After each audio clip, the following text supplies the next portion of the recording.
this our 61st one? Yep. 61st one? Yes. Why can't I find that? This is our 61st museum event.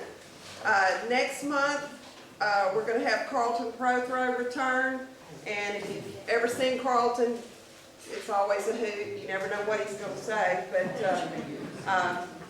he'll be next month. And then in May, R.M. Machen and Charlotte Martin are going to be coming back. Well, R.O. will be coming back. Miss Martin, this will be her first time. But they're going to talk about the Martin family. And that should be very interesting. So y'all look forward to that one. That's our last one before we take our summer break. And during that time, we still need your help. We will begin working on our September gala that we have. And so all summer, we are collecting items and working on our silent auction room. And then in September is when we have that big function. And that's one of our biggest fundraisers that we do. The ladies have some really great food. And we have this entire room completely filled up with some really nice silent auction items. So you'll be getting invitations for those. Even if you can't come, it's always nice to send in your money saying that you can't come, because we appreciate that too. But if you've never been, it's a very nice evening. So I encourage you all to come. If you have items at home that you might want to donate, you know, if you're handy with the sewing machine or things like that, we love to have items donated that mean something to people. So y'all be thinking about that too as items to donate. How many have never been to a museum function that are here tonight? See, we have a few, but you have been to the museum before. Welcome all of you. And how many came from out of town to come tonight? There. Even our guest speaker.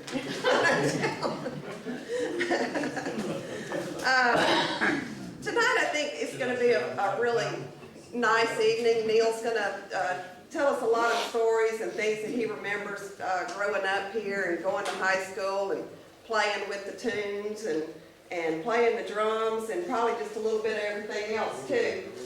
So I'm not gonna waste any more of your time on that, but do remember the museum. And if you haven't been before, if you'll pick up one of those envelopes that are in those baskets by the drum, we sure would appreciate it. Thank you, Neil. Well, thank you so much. This is indeed an honor and a privilege for a local boy to come back to his hometown of Minden, which I dearly love, and be able to talk about growing up in Minden. Now, I don't think it gets much better than that. Anyway, my wife was asking me, she says, well, where are you going to start? I said, well, I'll start at the very beginning, and then I'll take some detours on. We don't want to get into a lot of that stuff, but anyway, I was born July 19th, 1937 in Minden, Louisiana at the Minden Sanitarium. We all know where that is. It's not called that anymore, of course. The attending physician was Dr. C.S. Sintel. The attending nurse was Mrs. Olga Sawyer. My mother always used to tell me, she said, you know, while I was up there in the hospital giving birth to you, across the hall was Doris White, Mrs. Walter White. She was giving birth to Jimmy White. We all know Jimmy. And so that was something that I thought was very interesting, you know. And so when I got out of the hospital after being born, we were living on 2nd Street. That's the street just over on the other side of the First Baptist Church parking lot, I believe. It's over there. They had some apartments over there, so we lived there until we had a home that was built over on Buchanan Street. The house was built by Turner Brothers. That was Sidney and Bobby. They built homes all around town, and they were building over on Buchanan Street. That's where we lived. I lived there my entire life until I got up, went to college, and moved to Texas. So that's where we lived our entire life, was over there. So, but later on, I guess we all remember that down on the corner of Jefferson and Chandler Street is where Ms. Nelson had her kindergarten. that so many of us went to kindergarten down there. And I've got a picture over here. I'd like you to look at it later on when you get a chance. I think you will remember a lot of these kids that were in there. And in fact, I've got a copy of it right here. Now I'll go through some of them. There's a young man here in this picture. He's got rabbit ears, and in front of him, his name is Earl Edmondson. And he lived on Buchanan Street, down where I think the McGowans lived in there, I believe is what their names. I'm not sure exactly who that was. But anyway, Earl, Faye's dad, was a military physician. And so that's where they lived, down the street from us. Anyway, in this picture, when you look at it, you're going to see you'll see on the first row there are 3 clowns there.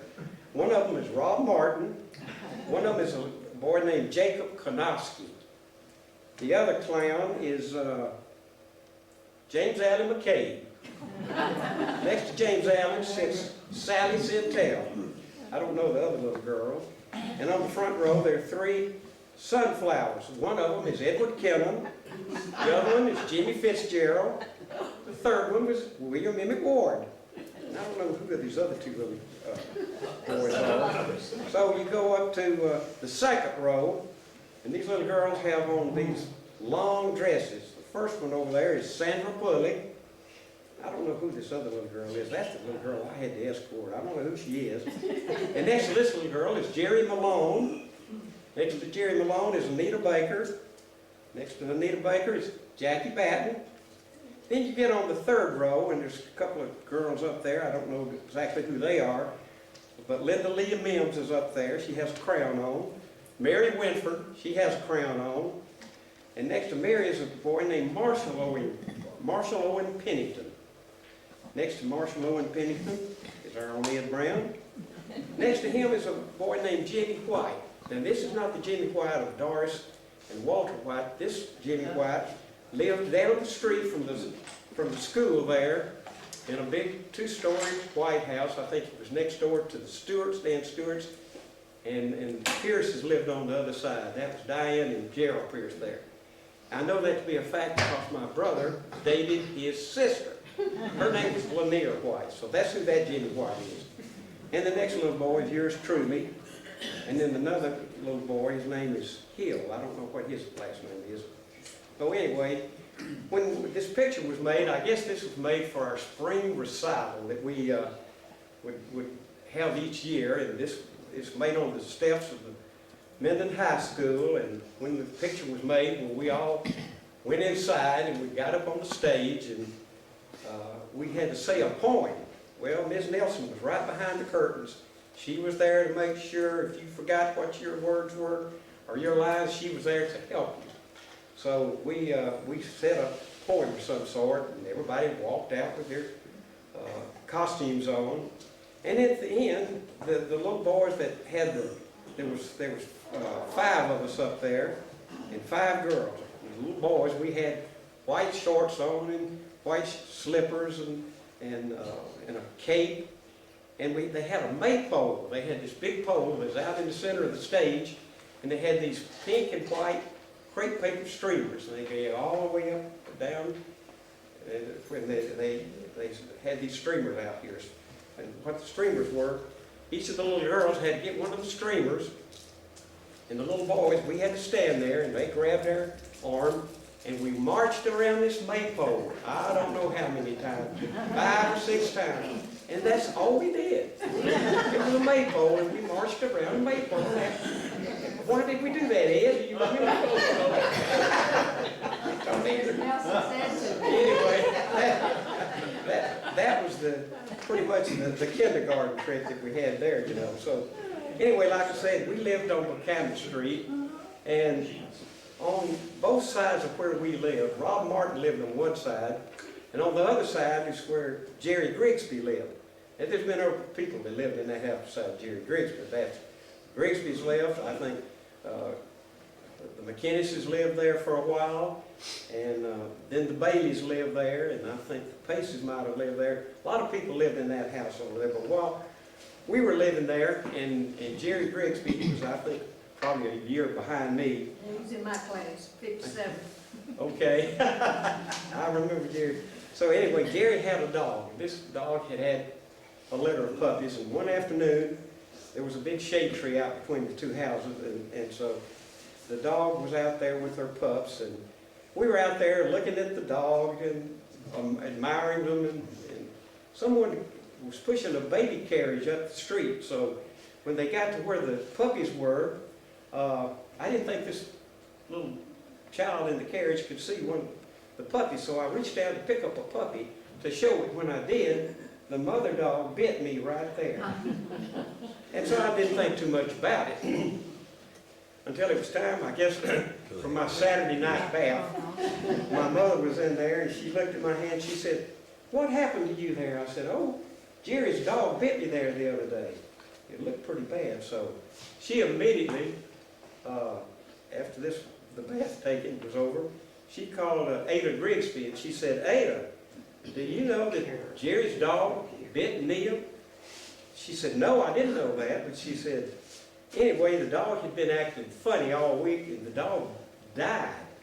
So, anyway, people started getting real anxious about that, you know. The dog probably died on Wednesday or something, and I guess almost a week had gone by since this dog bit me. So, anyway, well, they started stirring around. So the next afternoon, Warren Grigsby, my dad, Willis Baker, and there was a doctor they kept thinking about. I think it might have been Dr. Godfrey. He was the parish health director, if he was there at that time. They all came out and went to the back of where Mr. A.A. Pope was living. That's where they buried the dog in. It was a kind of a cane patch. It was a patch between where the Popes lived and Dr. Banks lived over on Elm Street on the other side there. So anyway, they dug this dog up. They removed the head and they put it in a syrup bucket. I'm sure it was a clean syrup bucket. There was a state trooper waiting out front, sirens blaring. They took this specimen out, gave it to the state policeman. He took off to Shreveport. There was a plane waiting over there. They had to take this specimen to Baton Rouge to get it analyzed for rabies. They didn't do it in Shreveport at that time. So anyway, this took a long time, and I think 2 or 3 o'clock in the morning they got a call. They said that the dog had rabies. So that meant I had to start taking a series of shots.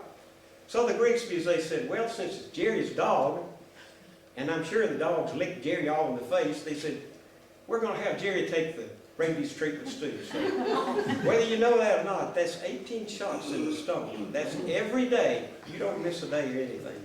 You go down there, you have those shots.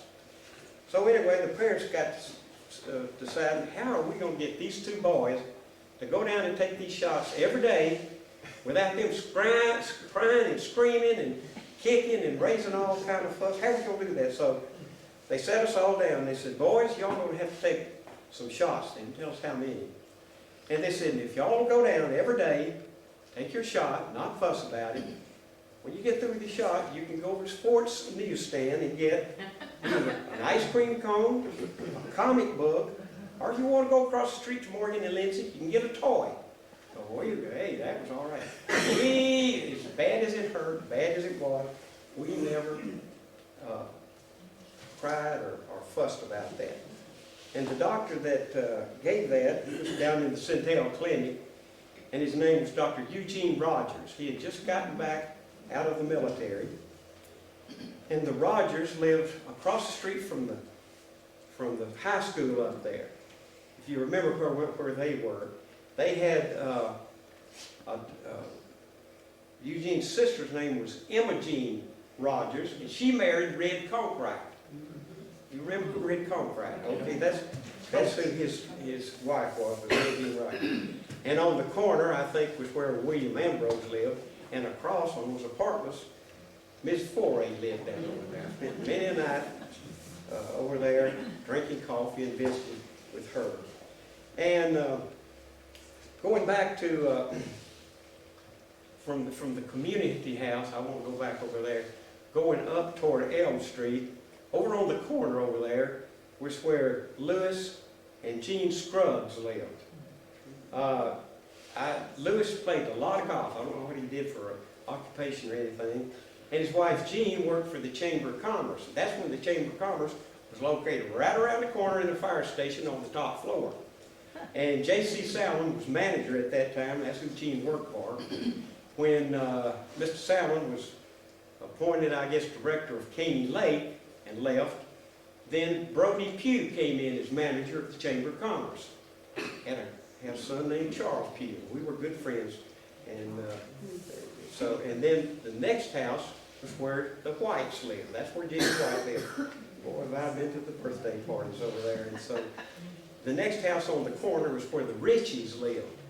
And they had 3 sons. The oldest son, I think, was named Shelley Ritchie. And then there was Ed Ritchie was the middle one.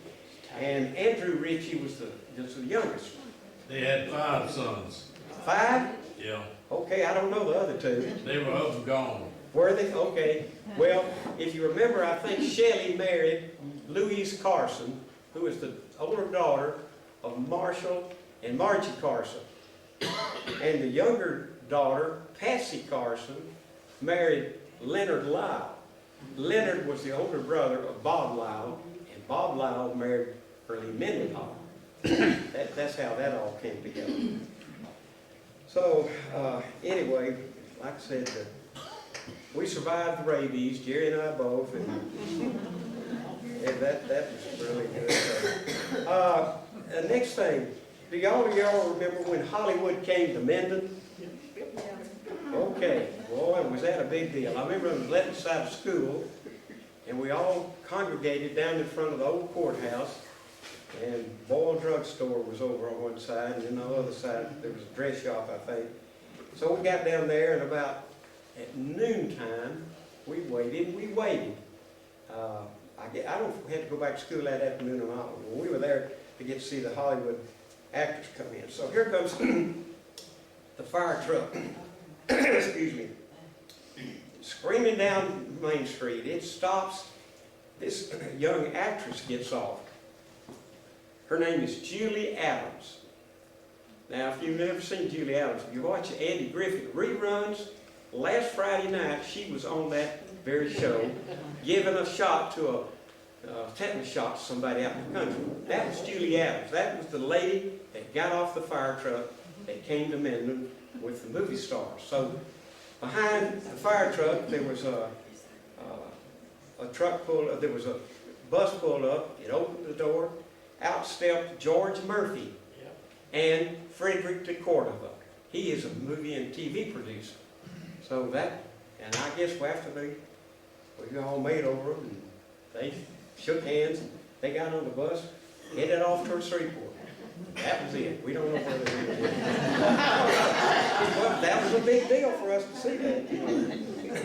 And then another time I remember, I was walking downtown, got up to the Rex Theater. I believe Edgar Hens and his family, his office was back in the back. They may have lived in the Rex Theater back there for a while. I think they did. They did. But anyway, Edgar Hens comes walking out to the front, and he comes over, he says, I said, me? He said, yeah, come over here. So he came over, he says, young man, I want you to do something for me. There may have been somebody else too. I can't remember who it was. Was it you, Don? Could have been, I don't remember. Anyway, Frankenstein was making a personal appearance in Minden now. So here comes, walking out 8 feet tall, I guess, really Frankenstein. He had these chains on both of his wrists. And Edgar says, would you and your friend do me a favor? Take these chains and walk Frankenstein down Main Street. He said, yeah. So we did. We walked him down Main Street, you know. I got down as far as Fortune Winfrey's dress shop, I think. Ms. M.O. Powell came out. She said, Neil, what are you doing? I said, I'm walking Frankenstein down Main Street. So we walked down to the end of where down on the corner, below Lawrence C. Scruggs is. Then we crossed the street, walked all the way back up on the other side of it. And people were honking and looking, and they had no idea what was going on. But that was quite an experience. I enjoyed that more than anything, I guess. And then there was a summer when a lot of the merchants got together, and for X number of dollars you spent, you got a ticket. And this ticket that you got, you could take it up to the Rex Theater. They had a big cylinder thing up there that you could put these tickets in. There's two tickets. You kept a ticket, you tore off the ticket, put it in this big container up there. Had wheels on it. And so they were giving away prizes. 1 month during the summer, it may have been June, on a Tuesday night, I guess there were 4 Tuesday nights, they would have this giveaway, and they would pull a ticket out of the big container, and whoever had that lucky ticket got the prize. I can remember 3 of the prizes they were giving away. They gave away a Stromberg Carlson portable record player. They gave away a Westinghouse roaster, one of the big things that you put a turkey in and cook it, you know. And the 3rd thing they were giving away, I remember, was a Monarch Deluxe bicycle.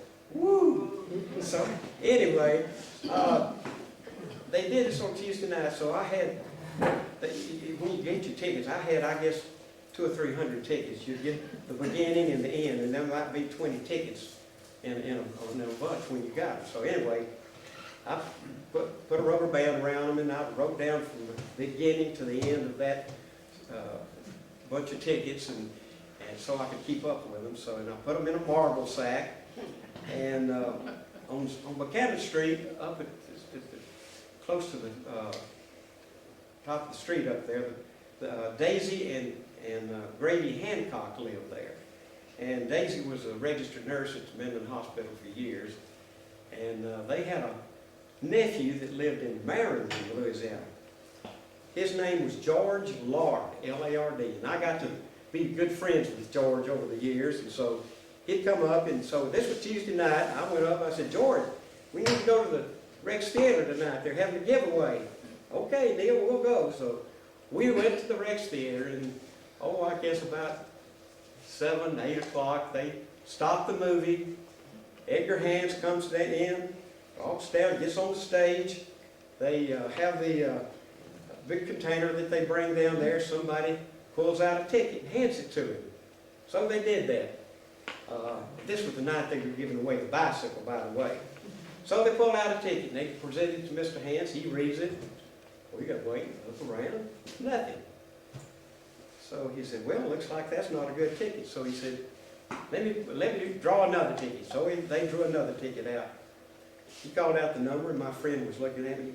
He said, Neil, that's your ticket. You've got that ticket. You've got to stand up, stand up. I said, oh, okay. So I stood up, and I went down to the front. I didn't pull the ticket out at that time, but I told him I had it written down on this piece of paper. So he accepted that. He says, okay, so that was it. But he said, before I can give you the bicycle, I've got to go down to the Tower Theater. Because there might be somebody down there with that first ticket. And if they are, they'll win the bicycle, not you.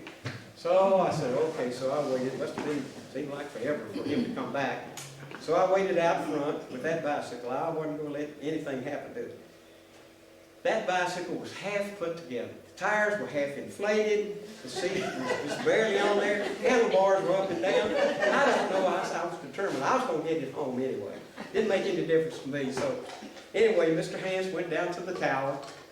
He comes back after 15, 20 minutes, and I looked at him. I said, did I win a bicycle? I said, oh, boy. And the thing about that was a brand new bicycle. The week before, I had just bought a brand new Swin from Roy Fincher. So here I was. I'd been riding this bicycle all week. I had 2 bicycles there. My parents said, well, what are we going to do? So my other mother said, I think I'll call Roy Fincher and see if he'll take that bicycle back. So my mother calls Mr. Fincher. He said, yes, Miss Baker, bring that bicycle back. I'll take it back and give you a full refund. So, woo, that was good. We took the bicycle back, got our money back, and I had me this new Swin to ride around. So that was really something special, I think. And I'll never forget that. That had to be something very special, And there was another time back in, I believe in 1951, the Minden High School Band got to go to Baton Rouge to lead the inaugural parade of Robert F. Kennedy when he was inaugurated governor. Oh, that was a big deal. I remember that. when we left to go down there, they had two chartered Continental Railway buses, and we were up at the gym by the band hall, you know, and we got everything packed up and put on there, and they took us to Baton Rouge. So we went down there for the inauguration. We got to lead the parade, and oh, was that a big deal. And when we got down there, they took all the boys, we stayed in Tiger Stadium. When we got down there, well, there was four of us, Ed Brown, Dan Wigley, James Lynn Ford, and myself. We roomed together in Tiger Stadium. I don't know whether the girls went or anything, but we stayed there while we were overnight guests, you know, before we were reading the parade. So we led the parade, and that was really something that was very, very special too. All of us remember that, I'm sure. And then in third grade, I developed a kidney ailment. It was almost fatal. I mean, I had two close calls with the rabies and the kidney ailment. You know, I'm lucky to be here. Thank you, Lord. So anyway, I had to repeat the third grade because I was in Miss Pearl Horton's room, and I remember this was, I would have been 1955 graduate if I'd been promoted that year, but they said because I had missed so much time that the state of Louisiana wouldn't let me be promoted. I had to repeat the third grade. But some of the people that was in that room, I can remember Miss Pearl Horton's room. Across the hall, Carla Faye Green sat over there. There was Al Murray Langley, he was in that room. James Lynn Ford, and a girl named Mary Eugenia Green. How in the world could I remember that for 60-some odd years? I don't know, but I remember this girl was in there. So anyway, I had to repeat the third grade again, and yeah, it wasn't that real bad deal, because look at all the nice people I got to graduate with. That was really something special, you know. So I enjoyed that. And then we had a very sad thing to happen. I know all of us remember Mary Ellen Bailey.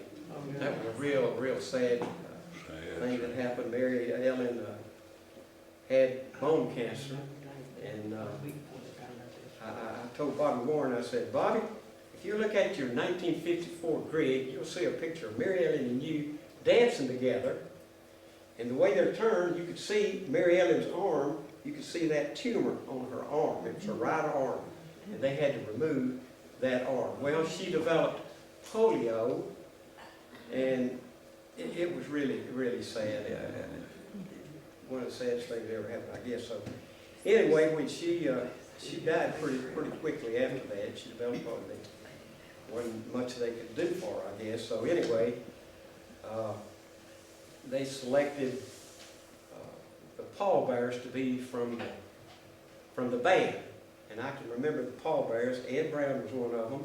Dan Wigley, James Lynn Ford, Charles Berry, Ronald Miller, and myself. I think we were the 6 pallbearers for that funeral, best I can remember.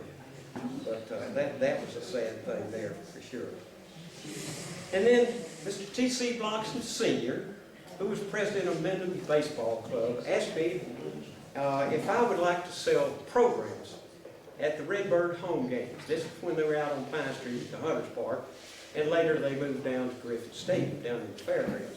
I told Mr. Bloxham, I said, well, yes, sir, I would like to do that. He said, okay, buddy, you're hired. So anyway, I sold programs, as we call them, lucky number scorecards, because if you'd open up the program, there was a 4 or 5 digit number in there, and they gave prizes away. Each, at the ball game when they had the 7th inning stretch, well, they'd call out the lucky number. And they would give things like a case of Coca-Cola, free future tickets to the ball game, even gave away a free dinner to Thad's Cafe. That was a big deal there. Once you got that, you really something. So I worked out at the Hunters Park there for several years, as far as until they moved to Griffith Stadium. So when I moved to Griffith Stadium, Mr. Blocker said, Neil, you've been doing so good at this, we're going to let you sell programs. We're going to let you sell cushions too. I said, cushion and programs too? How in the world can I make change with doing all that? So anyway, I made it through there. I don't think people bought cushions that much back then. You stayed, you know, and they stayed out there, and that was pretty cool, I thought. So anyway, I did that for a while. And then later on, when I went to work for General Electric Company in Dallas, I had some dealings with some Minden High School graduates. If you open the phone book in there and you come down to General Electric, 2 big columns, and you get down to industrial sales, that was my phone number in the phone book. So I got a lot of calls that I really helped people with, and a lot of strange ones too, you know. So one morning I got a call from this engineer in the West Texas oil patch of Middle and Odessa. He wanted to buy a motor. So I got all the information, helped him with it, and so he said, yeah, this will be good, Neil. Why don't you go ahead and send me a quotation on that, and I'll get you a purchase order going. I said, good, give me, okay, I'm sending it to what? Gulf Oil Company, yep, Gulf Oil Company, P.O. Box so-and-so. And I said, who should I send it to? He said, send it to my attention. And I said, and yours, sir? He said, Douglas Smolky. I said, Douglas Smolky? I said, Douglas, are you from Minden? I am. Well, you don't know me, but I sure know you. And I said, my goodness. So we chatted for a while. You know. I thought that was very interesting. And then another time, I got a call from a guy that was at International Paper Company in Mansfield. I didn't know there was any facility of any kind down there. But anyway, he was looking to buy some renewal parts for their gas turbine. So I got all the information from him, got the catalog numbers and this and that, and I said, well, let me go to my factory, get the availability and pricing on that for you, and I'll get back and send you a quotation on that. Will that be all right? He said, that'd be real good. I said, well, where do I send it? Well, send it to International Paper Company, P.O. Box so-and-so, Mansfield, Louisiana. I said, who should I send it to? He said, send it to the attention of Stan Belton. I said, what? Stan Belton? I said, Stan, I think I know you. I said, was your mother's name Mary Lee Belton? Did she teach general science at Minden Junior High School? You have a sister named Martha Belton? You have a grandmother named Mrs. Cole? And you moved to Minden from Natchez, Mississippi? He was speechless. He said, how do you know all that? I said, well, I have a cousin that lives in Natchez, Mississippi, and he called and told me about this. He said, you're right, 100% on all of that. So we had a big laugh and talk. I thought that was very interesting, you know. So anyway, well, I have no claim to fame or anything like that, but I was the original and the only drummer for the Cats, and I was the original drummer for the Tunes. Now, a lot of y'all probably are wondering, how did the Cats come into being? Well, it seems like the speech department was sponsoring a variety show one night, and Miss Doherty, who was our speech teacher, called Jerry Frazier and said, Jerry, why don't you get some of your friends together? Would y'all be willing to get up and sing at this variety show? I guess Jerry said, well, yeah, we'll do that, you know. So anyway, Jerry got Benton Irby, he got Charlie Harper, and Bill Slade, and that was the 4 Cats. Gerald and Chip played piano, and of course I was on the drums. So anyway, they were a big hit. They were actually really good too. So they did a lot more singing, did some more after that, you know. And then later on, when they went to Louisiana Tech, and we got over there, we kind of reorganized as the Tunes, and Jerry was the lead singer, of course, and we brought Bobby Ray Moorhead in to play guitar, we brought Don Holt in to play bass, and we brought Early Mendenhall in to play, she was backup piano to Gerald and Chip, and of course me on the drums. So we had a ball. I mean, we went a lot of places. We even went to conducted a lot of high school proms. I remember one in Tallulah. We went down there. We went to Natchez, Mississippi.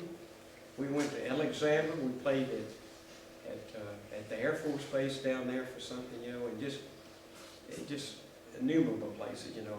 Unfortunately, I wasn't the one that was, Larry Scruggs came on later on and played drums when they went to New Orleans to make their record down in the studio of where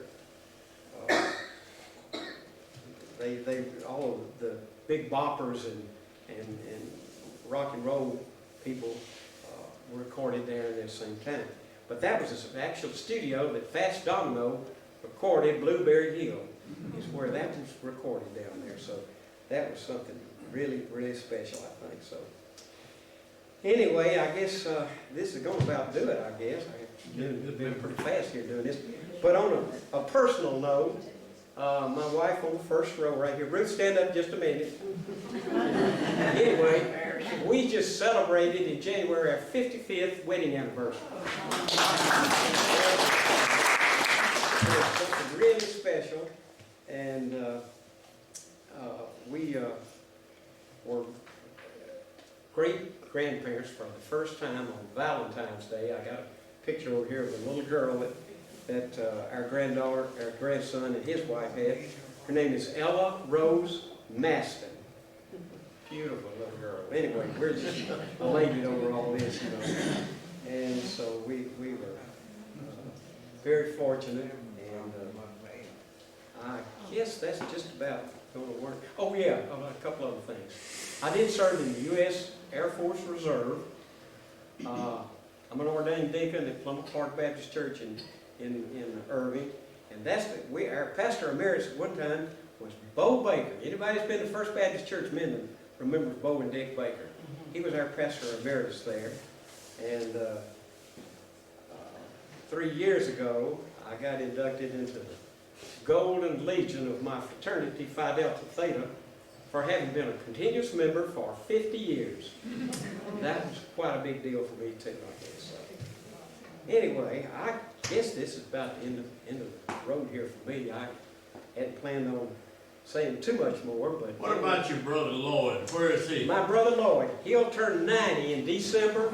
He lives in an assisted living facility in Mansfield, Texas. He lost his wife of 61 years back in August. And so he has a... How far is that from where you live? It's Not probably about... 45 minutes, an hour? Yeah, about an hour's drive, I guess. It's Right. pretty short. And Lloyd has a daughter who, she has a PhD in nursing. She is on the faculty of TCU, and she has a very responsible job there that she does. And Dr. Kathy Baker is her name. And he's got a son that's has an MBA from Baylor, and he's a computer specialist. And Lloyd always said, boy, that was a good investment I made when I had him get a degree in computer science, because he's helped me with my computer all the time. He was very happy to have that. And so he's doing pretty good to be as old as he is. And I talk to him once a week at least. He's doing very good. And when I tell him I saw Marcus Wren, he'll really get excited about that. My wife and I spent a night with he and his wife in Houston. In Houston, when they were living there, yeah. Well, he'll be very excited for me to tell him that, Marcus, and I certainly plan on doing that. So, has anybody got any other questions? I guess I'm out of steam right now. I don't have too much else to talk about. If anybody got a question there. What did your daddy do? Work? My dad, his name was Willis Baker. He worked for the L&A Railroad in Cotton Valley. He was the depot agent up there for years and years. And his brother C.P. Baker Jr., he was a railroad engineer. He and Webster Nation and all these other engineers, they kind of had a fraternity together, you know. They were all very good friends. And Who was your mother? Marie Baker, Marie Weaver Baker. She was from,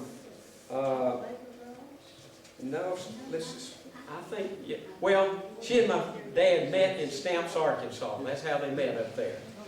And she had one brother, his name was Ansel Weaver. And Ansel Weaver, he had one daughter, Margaret Weaver, and she had a son that went on to be a very famous football player for the Dallas Cowboys. His name was Cliff Harris. He was free safety for 10 years. And he autographed a football for me, and he says, "To Neil, my cousin, number 43, Cliff Harris." I've got that with a frame over it. It's in a sacred place. That is really something special. I want you to know that. Neil, isn't there a story about your dad coming back from Cotton Valley and, During the tornado? no, and a car on the side of the road and he didn't stop for it, Ma Barker or one of, or something. I seem to remember some kind of story about that. Wow. Didn't he work on Cotton Valley? Yes, he worked in Cotton Valley at the rail, and that depot is still sitting up there too. I drove by there several years back, and it's sitting over in the back. It's still there. I don't know about this about. I wish I'd asked him I about may it. be wrong about that, but I thought, He never told me that if he did. I thought you had told me. I don't know that I did. I may have though. I don't remember that. I remember it's not as young as you. I know it's really not, but anyway. Neil, is your dad, were you all related to Anita Baker's? Yes, family? yes. We were cousins. See, my dad was the older of 5 kids. There was Willis.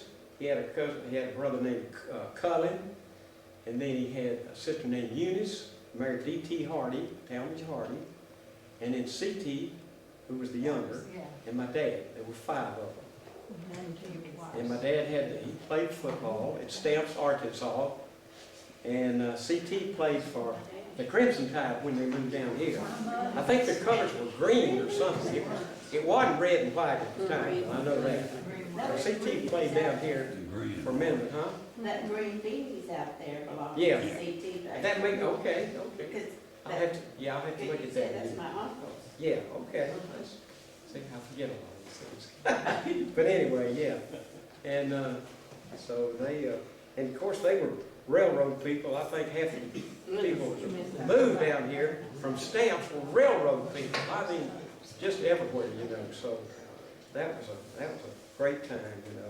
So anyway, this has certainly been a fun night for me to come back and talk and tell about these things. Oh, and I forgot about one thing over here. I was going to tell about Ann Mays over here. I was going to tell about that. Her grandparents, Phil and Sadie Jameson, lived on the other side of the house where Rob Martin lived at one time. Anyway, and in the summertime, it's hot, so Ann would come over there, spend the night.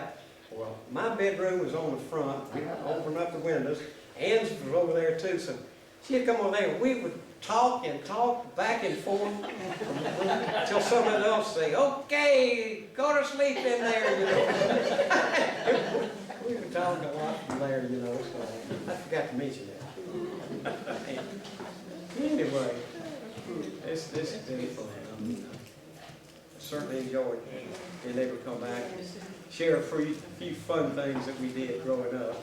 And, of course, I'll never forget Ed's Plymouth. Boy, I mean, he could backfire that thing anywhere. Pow! It would backfire. It had a lot of fun in that blue Plymouth, though. You know it? We really did. Oh, anyway. Shelley, I guess that's all. Can't think of anything else here. Anybody else have any questions or comments or stories that you want to add to it? We could tell some stories. You can tell some. I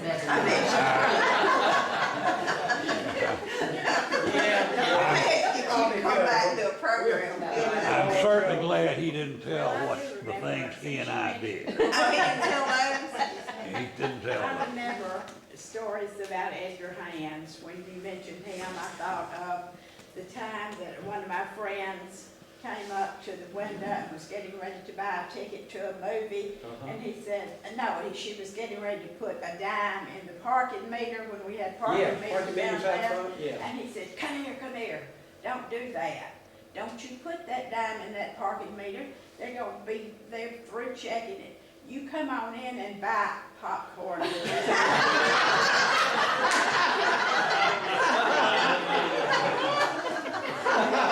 Oh, that is a good one. That is a good one. About Mr. Hands, my daddy used a partner, he used to work for him, and he said he'd turn on the lights in this big theater, and they'd be working, and they'd turn around and every light, he turned every light on.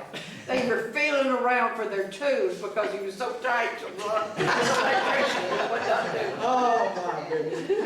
Oh, that's really something, I tell you. Last year, somebody came here, you had to jump off the stage. Yeah. What? You had to jump off the stage down at the rec theater. Oh, Lance LaRue, yeah. Some, Oh, well, yeah, like someone came here. but some magician came or something that told you to just jump off the stage or something. Hit your hand. Well, it might be, though. I don't remember that. I could have been. And then whip. Yeah. And you didn't talk about developing, how you did the bicycles with the telegram, deliver them all the time. Oh, yeah, oh, yeah. One more thing, y'all remember the Western Union, now, I guess I was, oh, yeah, oh, I forgot a whole thing here. Let me brief you this. Anyway, I worked for Western Union in high school.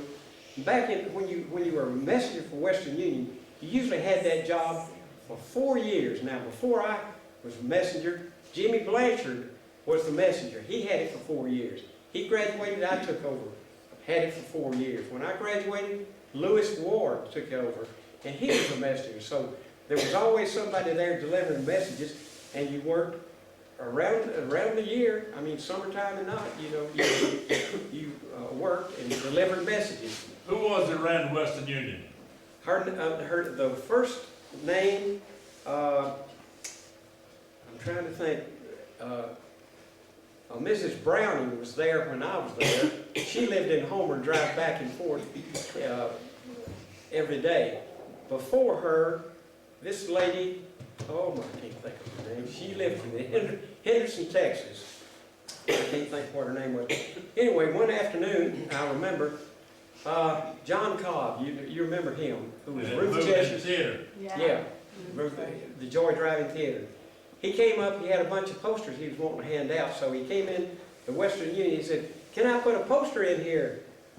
We said, "Well, yeah, John, who you advertising?" He said, "Oh, this is an upcoming young man, you'll hear a lot from him." He said, "His name is Elvis Presley." And we all looked away and said, "Elvis Presley, who is he?" So anyway, you know, he made an appearance out at the Joy Drive, you know, the big flatbed trailer, you know, that was, a lot of people went out to see that. Didn't Mr. Selby, What did he say? Marvin Selby's, Mr. Selby. Mr. Selby, he was the Railway Express driver, he had the other half of that. We were at the front of the office, and the Railway Express and Mr. and Miss Selby were at the back of the office there. And boy, he lifted those heavy packages. I don't know how in the world he ever did that. But, yeah, and then, so But did you see Elvis when he was at the drive-in? no, I didn't see that. No. I didn't see that. A lot of people did. But a lot of people, you know. Cora Lou did. Cora Lou was there. I saw Elvis. Oh, yeah, I was there. Were you there for that? I got out of my car Yeah. and stood around, and there was a big flatbed. Yeah, truck yeah. performed on the back of the flatbed. Yeah, all the feed and seed drive that, I think. All the feed and seed. I think they put the big trailer out there. Yeah, for it. Peggy Allman. Ernest Goldman down there. I don't think we were. I think it was there. No, I was at It was 1955. I was told by Peggy Allman, Yeah, her dad had the flatbed truck, yeah, that it was the first time Elvis had ever seen his name in lights. really. Yeah, but On they the put marquee his at name the on the pit, marquee, yeah, at the and pit. so. Wow. I know it was before he ever went to the Louisiana Hayride. Oh, no, it was after he went to the Louisiana Hayride. Yes, I'm positive of that, because I have the big write-up from the paper with Peggy Cheshire in it. I thought it was. Yes, I do. He had been to the Hayride, he really had. I thought it was that before. Oh, I've seen him 3 times. Ask her, she touched him. Oh, my goodness. That was special, that was special. I was like, if everybody doesn't know he's the class of '56, Yeah. that's us. But anyway, one thing I want to say about talking to people that are, you know, far away. And my sister was married to James Biles. He was stationed in England. My family went, where we took one tour in London. We're sitting in our sectional seats, and Perry and Steve were sitting in the back. And this lady across said, "Where are you from?" I said, "Some little town you never heard of in Louisiana." She said, "No, where are you from?" I said, "Minden, do you know Doyle Walker?" I could not believe somebody knew anybody from Minden. Well, this happened too. We were out at North Park Center in Dallas here, a couple of years ago, and we were walking around, and And we sat down and got some food, you know, and I kept telling Ruth, I said, Ruth, I think I know this lady over here, this young lady. I said, I think I'm gonna go over there and ask her. So I went over there and says, pardon me, ma'am. I said, I think I know you. And she looked at me, she says, Neil Baker. I said, Yvonne Simmons. And Turner Alvin was going to get food for him, and you know, he came down, and they lived in Fort Worth. They were over to see some kind of a sporting event for a grandchild is what they were doing. So I sat down and I knew exactly who it was. She knew who I was, you know. So I thought that was real interesting. So we're far and wide. We Yes. go all over. Yes. I was in London and ran across the fellow from London, was the name, Lindsay, Coleman Lindsay's son. Yeah, wait a minute, I don't Rufus Lindsay. Rufus. Met him in London. David Lindsay. Well, it was David's brother, Brother, brother, okay. older brother. I see, yeah, yeah. My goodness. That is unusual. He said something about Louisiana, I won't go over there. You know, house we lived in Jefferson. Had that. Lindsay, Cole. Yeah, they lived there, I remember that. It was originally one story, then they put a second story. When they had old kids. This has been fun, this boy to come back as old as I am and talk about all the good times in Minden. I mean, and to cap everything off, we were so fortunate to have the Hunters provide what they did for all those young people. Nobody in North Louisiana anywhere had anything that could compare. And it never cost you one penny. It never cost you a penny. Everybody outskirting town was so envious of us because we had so much. Our parents knew that we were safe when we went there, because once you came in and signed in and left, you didn't go back in. We always had high school teachers that would be chaperones over there. And our mothers had to chaperone too. Yeah. They had, that was one thing we had to do, but we were lucky. And we had 3 theaters, and our kids growing up had nothing really.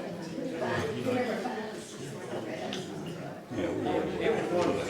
It was. We were very blessed. Very fortunate.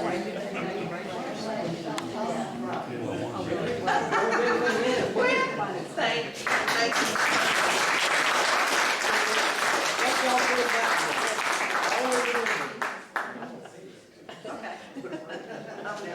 Yeah. And he'll have those ready.